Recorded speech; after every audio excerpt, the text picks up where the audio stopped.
Hello, everyone. My name is Byron Belitsos, and welcome to the very first podcast in a new podcast series coming from Earth Constitution Institute. And this is one of several new series here in 2024, the ECI Insights series, podcast series. This will be both audio and video. And today I'm honored to be introducing two of the key persons in our work and in our movement who are with us now. And a little bit about me. I'm kind of an in the trenches activist for World Federation since 1985, when I got involved long ago in a very different era when nobody knew anything about World Federation. But today, it's a growing movement, and I'm happy to say that I'm working directly with Glen and Leopoldo as part of the operation at Earth Constitution Institute. And I just want to open a little bit with a little orientation to what we're going to do today, and just a tiny editorial from me about our work.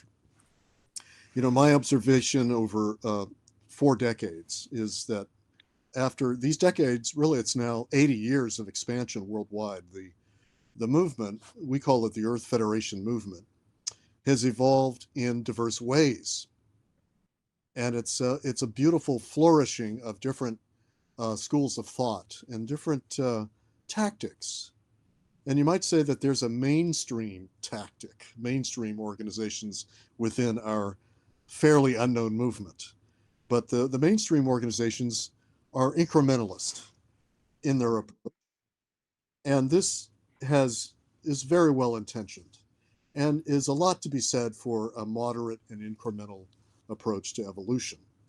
But what we find, or at least what I find, is that this has the effect of upholding the status quo, especially the global North status quo, because a lot of these mainstream organizations based in DC or New York City, places like that, they're folks that come out of the global North that have the assumptions of the powers that be, but are now in dissent. And these are relatively well-funded and they're well-intended groups. But I think we have to look at today's global situation and say that we're sad for the fact that they're relegated to the sidelines and they're powerless really to influence the world public opinion, because I think personally, I'm not speaking for the ECI, but I think they're speaking to the wrong audience. They're speaking to the mainstreamers out of which they arise. But what we really need to do is speak to the interests directly to the people of the world, because that's our cause. Our cause is the sovereignty of humanity over the planet. And so we at ECI and WCPA think in terms of how do we speak to the needs of ordinary people in a time of genocide, a time of feudal wars, a time of gross inequality and environmental collapse. And so we at ECI, Earth Constitution Institute, we and our partner organizations are like a crucial alternative to what at least I consider to be a failed mainstream tactic. So our sector of this movement is more sort of proactive and lean. We are grassroots activists. We aim to create a democratically governed world, and we put that up front.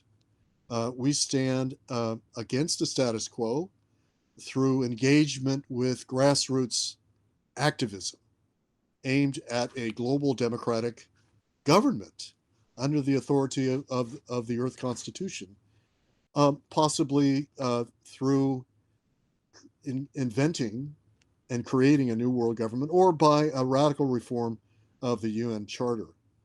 So for us, rather than being polite about it in the sense of being really moderate with suggestions to the status quo, we're going around the status quo. We're appealing directly, as I said, to the world's people.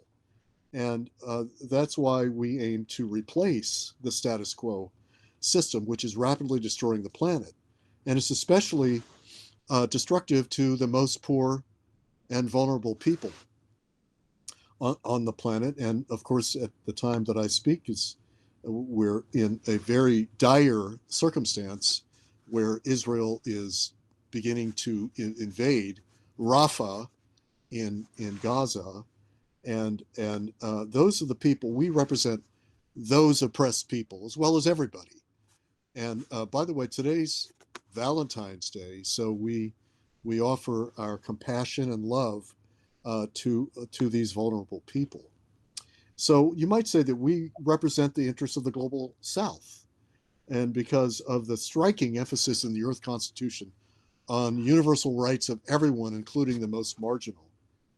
And so that's why we're especially focused on convening a new provisional world parliament. And this world parliament would be the 16th world parliament, provisional parliament. We call these the PWP, or we call this the PWP 16, and we're looking at holding that in 2025. But today we're going to look at kind of one of the main infrastructure features, structural features of the Earth Constitution, which is to create world electoral districts, 1,000 of them, that will elect delegates from the grassroots of the world's people to the future world parliament. And that's why today we're bringing you, in particular, Leopoldo Cook, who is a vice president of World Constitution of Parliament Association, WCPA, based in Venezuela, in the Guitara municipality. He can pronounce better than I. Leopoldo, as we called him, has such a long and really illustrious career in politics, culture, and spiritual pursuits, going back to the 70s. He has began as a Catholic, a mystic. He transcended Catholicism. He's a Bolivarian. He's been a Chavista. He is a Chavista. And his work has grown and expanded to today, where he is really a giant in our work, because he is in charge of the World Electoral Commission. And we will be talking about his work in particular today. Dr. Martin doesn't really require an introduction to the audience, but those of you who happen to be new, look up his books. In particular, his most recent published book is The Earth Constitution Solution, and a new book coming out, which maybe he can tell us a bit about soon. And his career has been as a professor of philosophy at Radford University, with a very special focus on peace studies and related matters, and has been a leader in our movement a long time, president of both the Earth Constitution Institute and the WCPA. So I first would like to ask you, Glen, and welcome you, to kind of frame today's discussion for us in terms of some background for folks.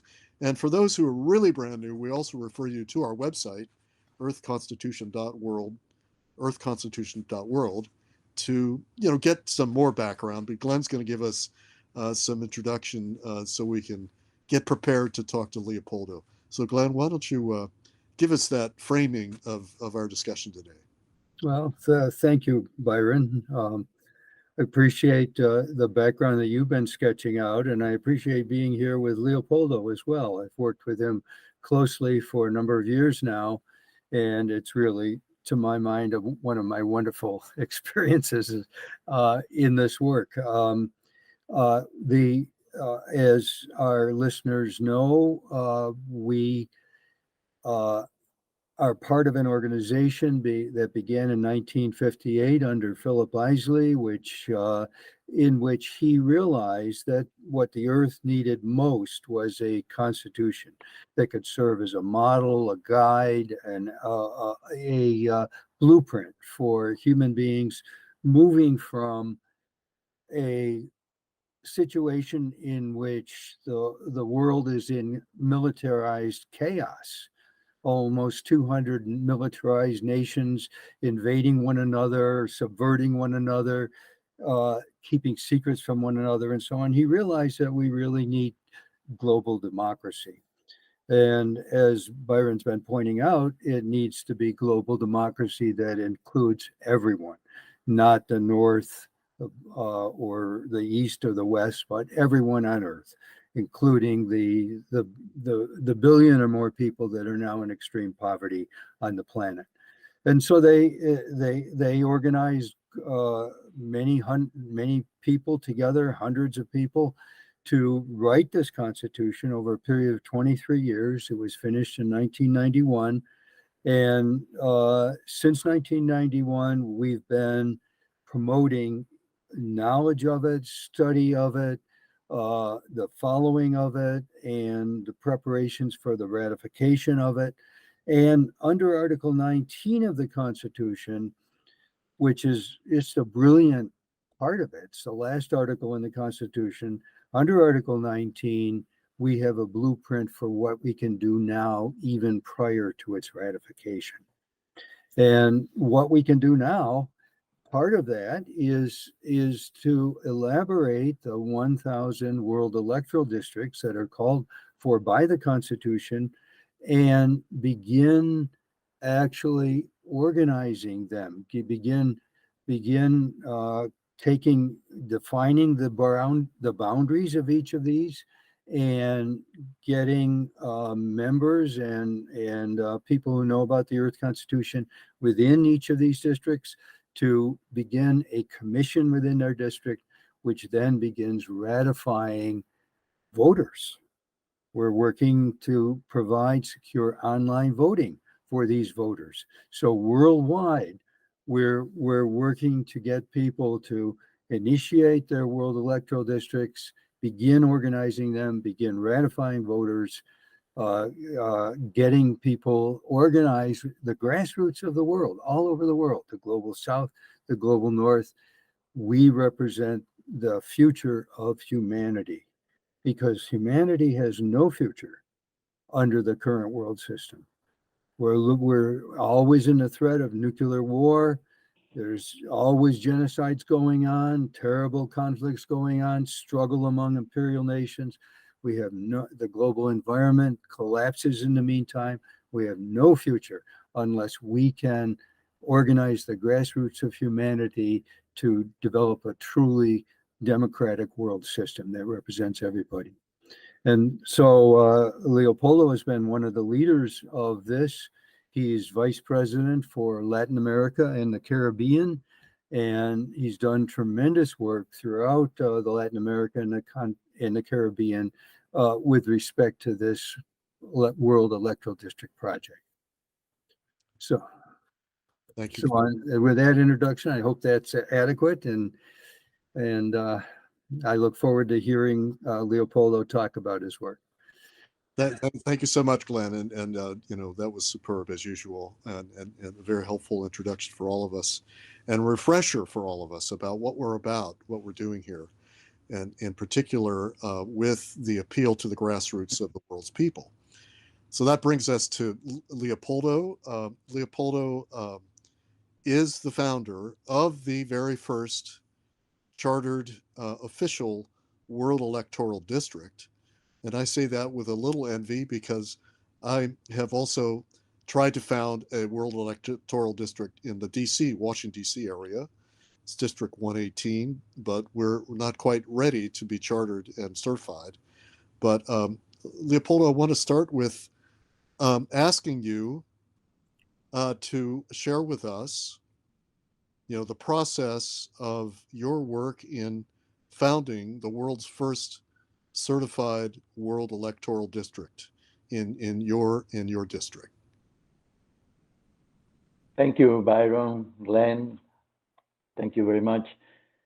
Well, it has been not easy because many people see our project as an utopian. So many people doesn't have a strategical view of the world, of the civilizational change that is going on. So they normally only have local and temporary struggles.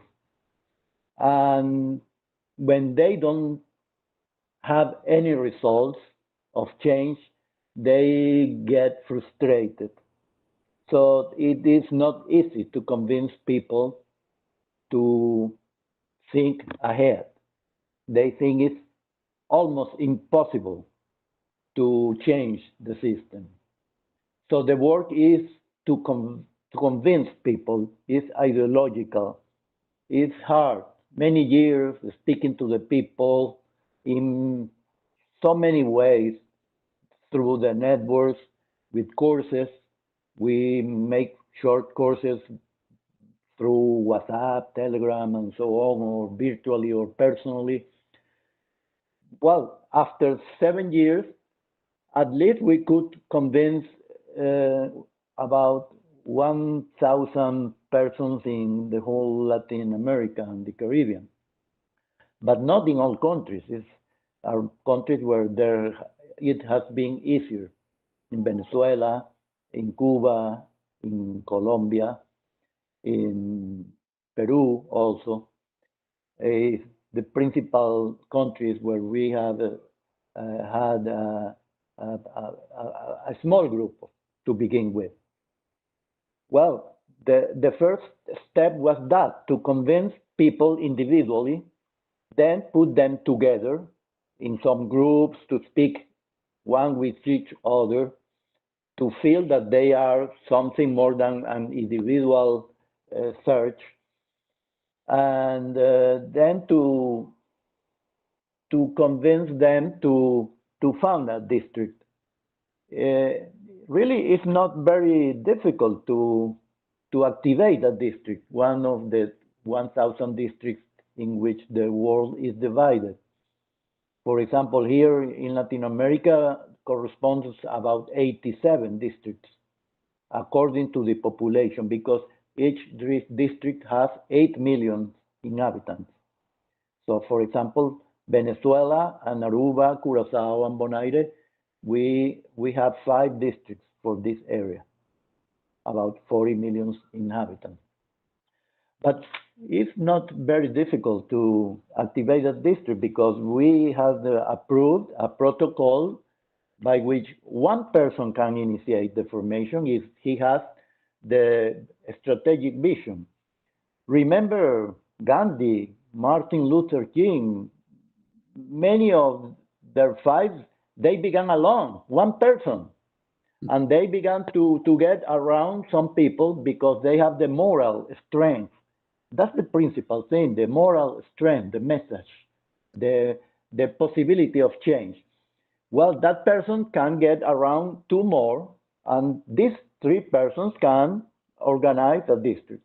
That's what we did in Venezuela. Well, we had a little more of work, and we had 22 persons here in Guatire, in the central part of Venezuela. And now, where we are combining the local fight in the environment, in cultural, and so on, with the long time strategy to change the world.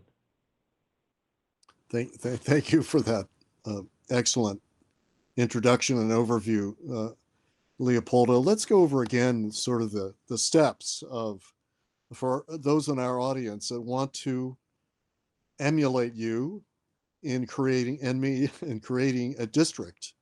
So you need one person to start who has a strategic vision, as you said, that understands what we're talking about today. And I would also refer people to the website page about world electoral districts for background as well, and to Glen's writings and other material at the website. Would refer you there.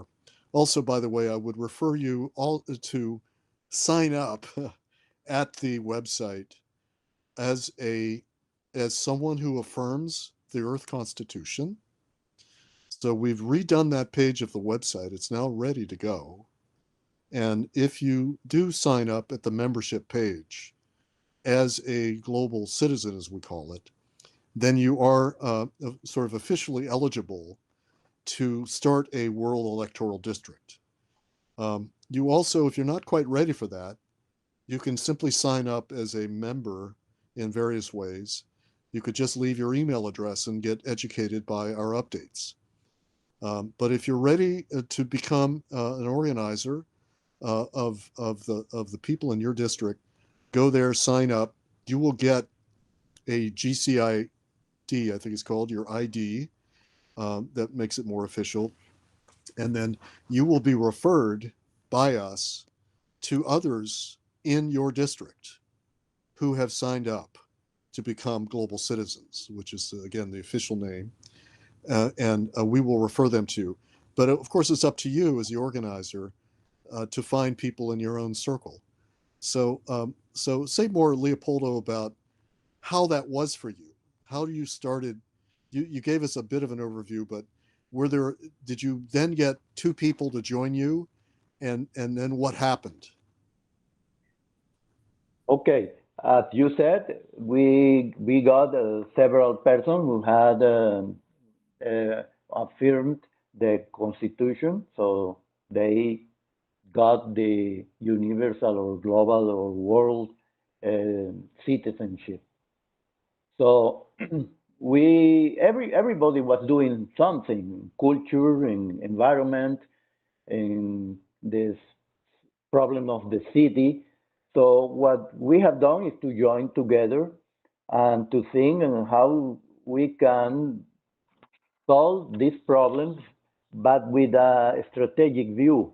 But because what I said before, for example, let me put an example. When I speak about the environment, sometimes I am in a group, and I throw garbage in the floor of the place where we are speaking. People say, what's that? You are speaking about environment. You are throwing garbage in the floor. And I say, well, what's the problem? For Mother Earth, it's the same. Maybe it's better for her, for Mother Earth, to have it in the floor, because if we put all the garbage in the land place of the city, it's worse. Mother Earth prefers to have it spread, so it can be dealt with the natural processes of recycling. I say then, well, think about it, because we have an anthropocentric view of ecology. That's an anthropocentric view, because we want to have everything beautiful. But that's not the problem. The problem is to change the way we produce things to mimic the nature. So we have to recycle in the process, circle. We should use the produced waste to new products. So, and how could we do that? We have to change the system.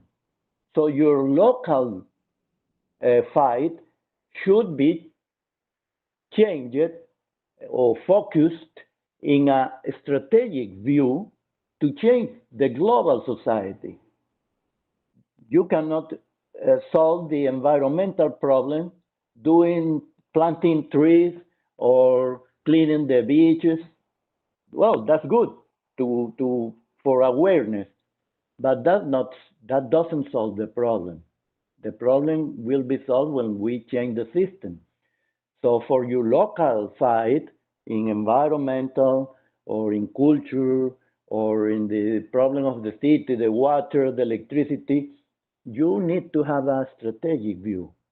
And the Earth's Constitution gives you that direction, because there are a lot of groups, humanists, new humanists, peace groups, and so on. They speak about to change things, but they don't give us a body, a structure, how to change the things. So we say to them, okay, you are the soul of the change. That's very good. You want to change. You want solidarity. You want environmental balance. You want spirituality. That's very good. But how can we reach that? We need a structure, a body, and that's the body is the Earth's Constitution. So we need to have a strategic view. So that's the message that I think we need to give to the people, so they can get again some vision of the future, and they can grow as persons and to feel that they are doing something effectively for the change of our world. Thank you, Leopoldo. I'll have to use your technique of throwing some dirt on the rug, and next time I give a talk, and because we need to vividly appeal to people to get them involved in a not an easy movement, which is a planetary movement, as you're emphasizing, that we have to think in terms of the whole planet, and then our tactics come up from the grassroots of the people of the world, but we have to start in our district of 8 million people. So I want to refer this to Glen and see if Glen has any additional comment as to what Leopoldo's just said, in particular in light of your last book, which does talk about the climate crisis and why this imperative that we get underway with our work of promoting the Earth Constitution. How would you put that, Glen? Well, I think Leopoldo hit the nail really on the head when he talks about the system, right? It's the world system, the capitalist model of production and distribution and sale and making profit, and then just throwing the waste in a dump or in someplace in a trash. This process, along with the war system in the world, does not think in terms of harmony with the global ecosystem. It just doesn't. It's just not part of the equation. The profit and loss just operates independently of the global environmental system, and many of the experts have pointed that out, and I quote those experts in my book that we really need. They call it bioconsciousness, planetary consciousness, ecozoic consciousness. We need to be in conformity with our world, but we can't do that as long as we don't have a world system in place that is consciously a world system, that consciously allows us as human beings to monitor the global environment, to see what kind of destruction that all our activities are putting into it, to see how we can prosper and survive and live well without this system that is now degrading the planetary ecosystem. And Leopoldo's point about the system having to address it in terms of systemic changes applies to all our global problems, I think, including like the war system. Right? How do we stop spending $1.8 trillion a year globally on war and weapons and mutual destruction of one another? The only way to do that is to create a peace system for the world. A peace system means you have to eliminate this obsession with national sovereignty and the right to militarize and the right to struggle against other nations without recognizing any overarching laws over the nations themselves or their leaders. In other words, we need a democratic constitution for the earth that puts the people of earth in power and subjects the nations to law as well. So we need to subject the polluters and the economic system to an overall system change directed towards sustainability, and we have to do the same thing with the war system, converted to an overall system directed toward a peace and dignity system. Thank you, Glen. And it strikes me right now that the Paris Accords agreed to by the United Nations were ambitious, but have failed because it's non-binding on the governments that agreed to it, and so it's not working out as far as managing the climate to get to the goals that we have that's been declared by the United Nations.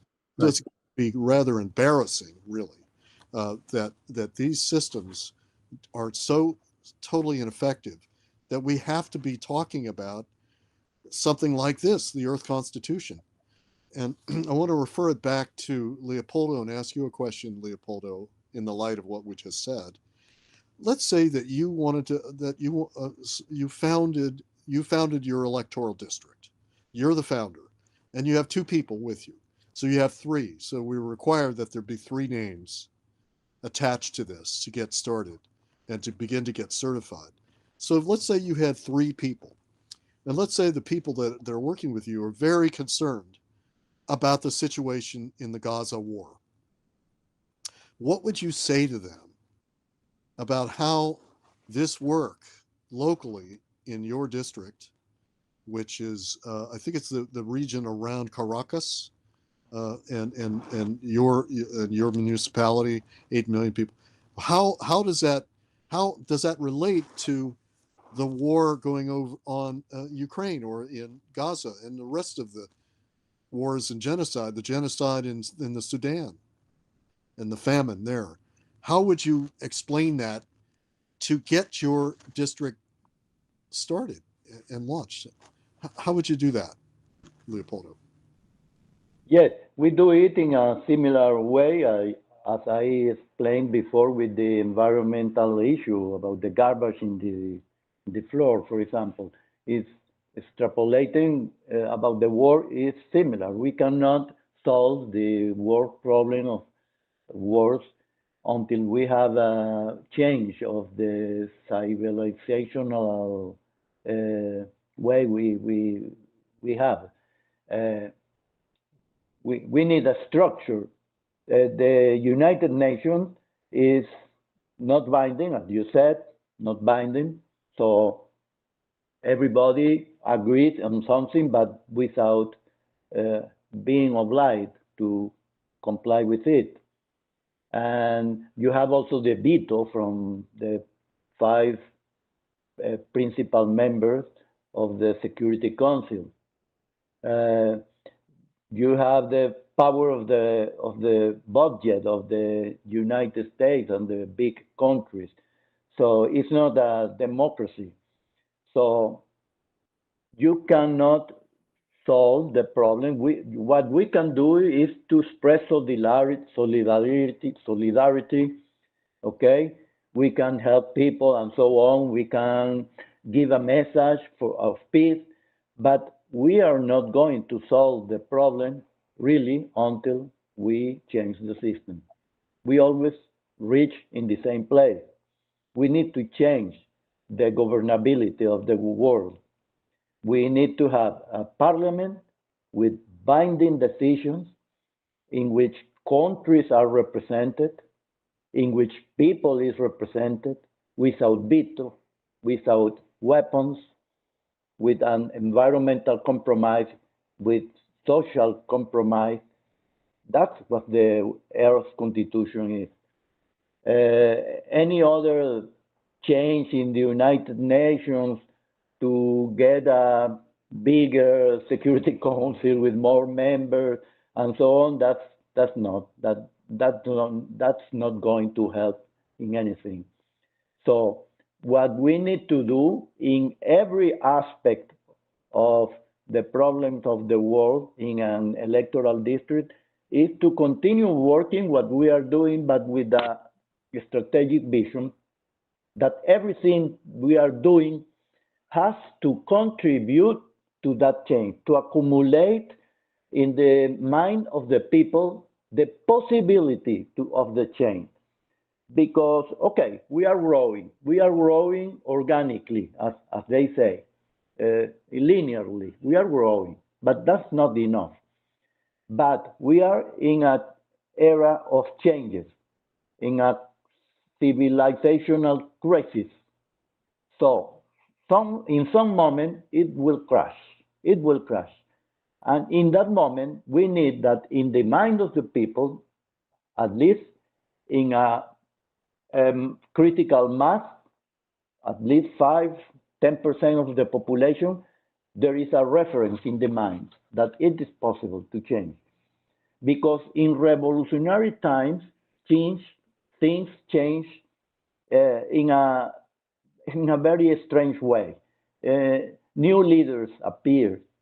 The old leaders are gone.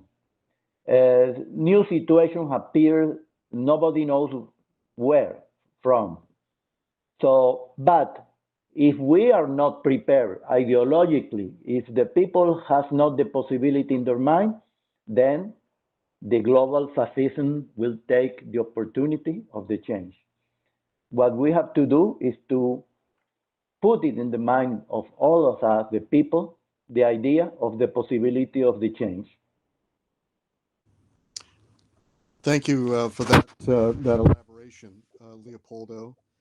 I think we can wrap up in a bit, but I'd like to bring forward a little bit more the practical work that an activist who's listening to this, that's eager and ready to get started. I want to first ask you, Glen, the steps as you would explain it to an activist that's listening to us right now. That's maybe say they're in Chicago, or they're in somewhere in Spain or in Africa, and they want to start. We know so far it's been stated that it starts with you. You get two people to join you. Then you apply. You're going to apply through the website, through the page there on World Electoral Districts. And what will you be doing in the coming months and years to grow this properly so that it becomes a working unit in the World Federation? Yeah. Glen, I'm going to ask you that question, and then we'll end with Leopoldo to give a final statement about that. So, Glen, I'll turn it over to you. Okay. It's a good question. That and the key is to go to the website, right, and to get registered. And on the website, it asks how and whether you want to volunteer to help. And people who say they do, then they're in connection with world headquarters. They're in connection with Leopoldo or myself or someone in India or wherever they happen to be. And so we begin this interaction of solidarity and development and working together within each district. I think the idea here has to be something akin to many of the transformative movements that have happened in history with people, where it isn't just a formal thing where I get two other people and we register the district officially on the website. We need a community. We need a culture. We need people who realize that they're in a revolutionary situation, that by registering voters and building this group, this solidarity group within their World Electoral District, that they are doing something that's absolutely transformative, that's absolutely fundamental. And this means that they don't, like any good culture, any solidarity group, they don't just go out and continue to register voters.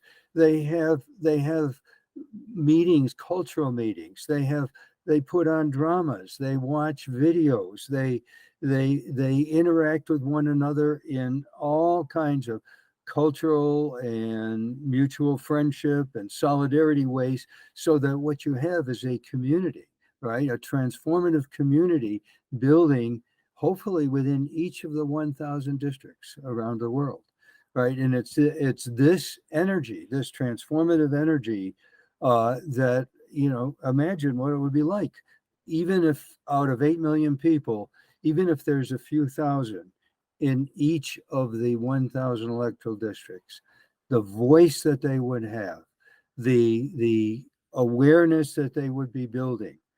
It, just as Leopoldo said a few moments ago, when the time comes when the world realizes it no longer can survive with the present flawed world system, of militarized sovereign nation states and capitalist institutions that are just trashing the environment.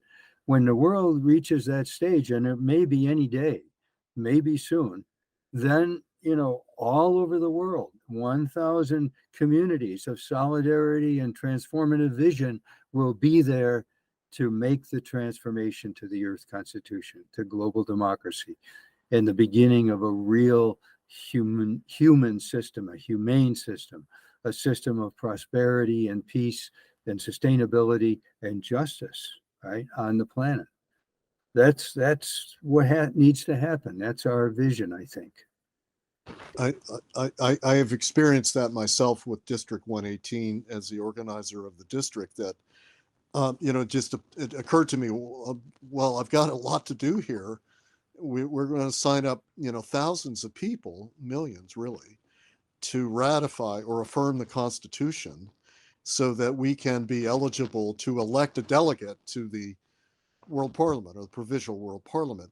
So how am I going to do this? So what we have been doing is what you said, Glenn. We have parties. we have fantastic. We have dinners. Yeah. And we have wine and beer, and we get to know each other and sort of give speeches at these dinners. It's like Plato's Symposium, where people give speeches. Fantastic. After being inspired by the last speech. And so we're building a culture, a community that will then fan out into the Washington district, Washington, D.C. area, and be inspired, to do this. And why are we doing it? Are we doing this because we, just feel like it's a good idea? No, because there really is nothing else you can do to put a stop to this. You've got to circumvent the system which is destroying us and create a new system from the grassroots. Absolutely. It would be legitimate. So I want to now refer that to you, Leopoldo, for a final word to everyone about how you are growing a community in your district there, and what by the way is the number of your district, and does it have a name? Okay, it's Venezuelan Center because it's the central part of Venezuela. We have 5 districts in Venezuela, and it is in the center. So what you said is right. You have to do everything that the people wants to do to grow, because we are here. You want to go here. You cannot speak people about this. You have to speak people about this in the bottom where they are. You have to go with the people, because if you speak too high in the strategic region, they won't understand. They see us an utopia. But you have to convince them that utopia is useful to walk, because you have the direction where to go. So, but working with the people in the things in which they believe, that's very important. So it's a dialectic work, okay? Something here, something there in the future. So you can slowly going to join both directions. And that's very important what you said, the participation in this 16th session of the Provisional World Parliament. Because not only for the people that are constructing or activating the districts, also for all kinds of organizations, peace organizations, human rights organizations, environmental organizations, political, spiritual, religious organizations, universities. Everybody can have a delegate to the Provisional World Parliament. We have a year to prepare. We have to join. That's mandatory. We need to join. Because if we do not do that, that would be a betrayal to history. And we have to participate with young people. Young people have a different code of things different from modernity. They have a different code. They are revolutionary. So it's important that the young people feel that they are included in the project. I'm glad you're concluding on young people And we invite young people who are viewing this today to get engaged with us and to do it in a festive way, as we've been speaking, with music. For example, Leopoldo's launch had music.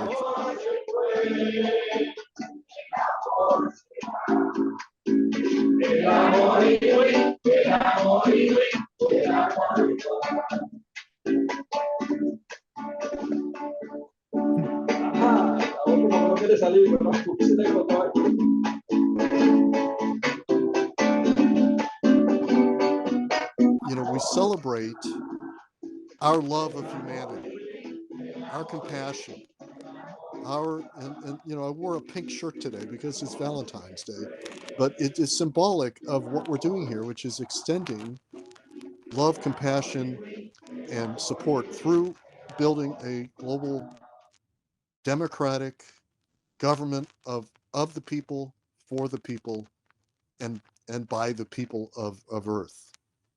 So thank you, everybody, and thank you so much, Glen and Leopoldo, for being with us today, and we'll be back again soon with the next in the series, the NCI Insight series.